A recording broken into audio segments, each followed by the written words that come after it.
Life is a journey. There are those who find themselves carrying more than what they had planned.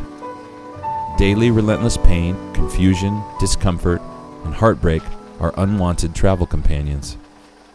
To an indifferent bystander, the depth of their distress remains unnoticed or underestimated. Thankfully, there are angels among us, people who selflessly assist the weary traveler and rescue them at the moment they need it most. But the real story is more than just a woman on a bus.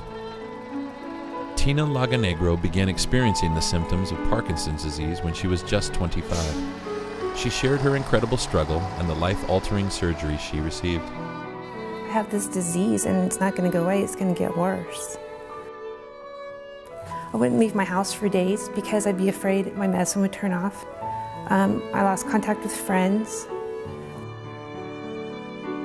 For some people, Parkinson's is just shaking, but for me, there was an incredible amount of pain involved. My medication for it to come on was almost like giving birth each time. Like a walk on a warm spring day, I roam through the camp of life with freedom and ease. The motions of my body are like fluid and move from place to place without trouble and with purpose. I savor every ounce of freedom while I have it. But I feel the enemy walking towards me, and like a prisoner of war, I'm taken captive and led away to a torture session. I begin to shake. I feel its grip twisting and tightening my muscles, slowly pulling everything towards the middle of my back. My body begins to feel as if it were collapsing in on itself, making the air in my lungs less and less. I try to focus, but the taunting voices in my head take over, and I cry out in pain. I'm not going to make it. I can't do this anymore. I'm so tired. Please help me.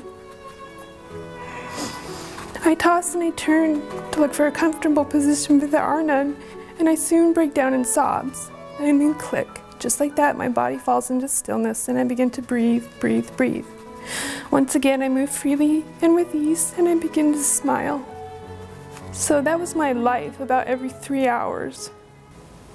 Probably 5 years ago, the doctor suggested DBS surgery. My youngest was in kindergarten, and my oldest was just in 6th grade. And I thought, I don't want anyone messing with my brain. When I have kids at home, you just don't know what's going to happen.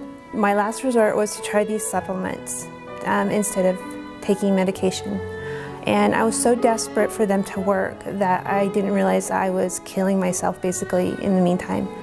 In October 12th, 2012, I had the brain surgery. You are woken up during your surgery because they need to make sure that they have it in place. And so your head's bolted to this thing, to the table, so you don't move, and you're shaking because you have no medication in you. And they wake you up. You got 15 people around you, all with masks, and I was shaking uncontrollably, and they said, okay, Christina, we're going to turn on the machine now and see how well it works. And pretty soon my arms quit shaking, my hands quit shaking, my legs quit shaking, and it was a peace that I had not felt down to my very bones in years. What I used to do was look out and see who I could touch and who I could help. And all of a sudden, I was looking completely at me all the time. This disease was right in my face. It just wouldn't change. And it took over completely.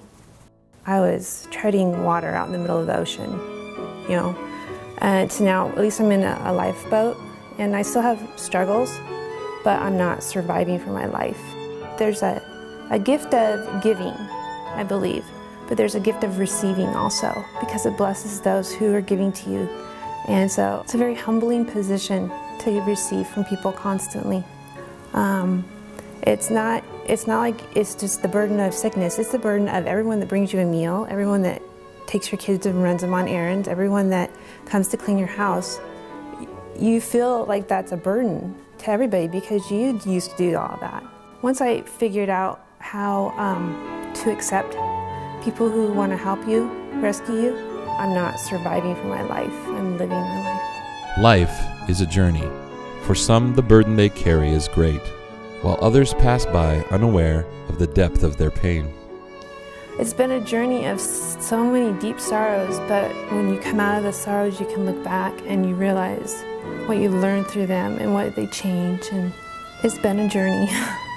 It has been said, what measures the worth of the life that you live is not what you get, but all that you give.